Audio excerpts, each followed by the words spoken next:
Fala pessoal, neste vídeo a gente vai falar sobre o Antony, atacante do Manchester United, que foi afastado do clube após ter sido acusado de agredir fisicamente a ex-namorada Gabriela Cavallin e outras duas mulheres. A novidade é que o atacante brasileiro pode voltar a ser titular do United já na próxima rodada da Premier League contra o Brentford, neste próximo sábado, também conhecido como amanhã. E essa possibilidade foi cogitada pelo próprio técnico do clube, o Ten Hag, o holandês Ten Hag, afirmou que Antony está pronto para voltar a ser titular dos Diabos Vermelhos.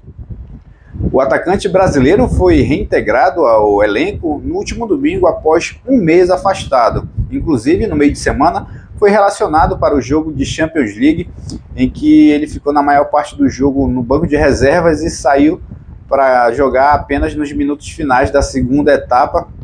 Inclusive, nesse jogo, o United perdeu em casa para o Galatasaray, aí um tropeço bem ruim para o United, que vive um começo de temporada bem turbulento. Na Premier League está ocupando a 10ª colocação e vive aí tendo que administrar essas situações extracampo, como é o caso do Antony. Antony chegou ao United no final de agosto de 2022 a pedido de Ten Hag, que também foi contratado nesse mesmo período para comandar o Manchester United. Tanto o Antony quanto o atual técnico dos Diabos Vermelhos já trabalharam anteriormente, só que no Ajax, né, no clube holandês, e que tem essa parceria e inclusive foi a pedido do Ten Hag essa contratação do Antony para reforçar os Diabos Vermelhos. Com a camisa do United, o atacante brasileiro tem 49 jogos, 8 gols e 3 assistências. E por conta dessa situação bem complicada, né, que ele vive, né, inclusive nas redes sociais ele se disse inocente com relação a essas acusações de agressão, mas as investigações seguem acontecendo, né, sendo realizadas, avançando para saber o que de fato aconteceu, né, se essas acusações procedem ou não. E independentemente disso, ele inclusive sofreu, além desse afastamento do clube, ele foi cortado de uma convocação do técnico interino da seleção, Fernando Diniz, para a primeira rodada das eliminatórias sul-americanas. Ele tinha sido convocado, mas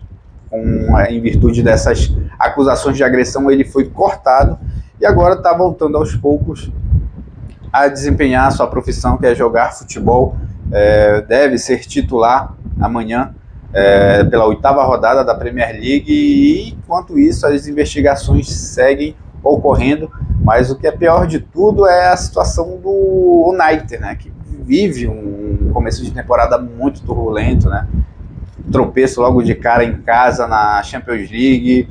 tá lá no meio da tabela da Premier League e tá tendo que administrar não só esse caso, mas também como um atrito que tem entre o Sancho e o Ten Hag, que eles tiveram um desentendimento e o jogador Sancho se recusa a pedir desculpas ou ter qualquer tipo de conciliação ali com o técnico holandês. E também um caso parecido com o do Antony, que é o do Greenwood, que também foi acusado de agredir a ex-companheira e que foi emprestado ao Getafe. Daí essas situações todas fazem com que o clima no United não seja um dos melhores e que acaba trazendo prejuízos para o desempenho em campo.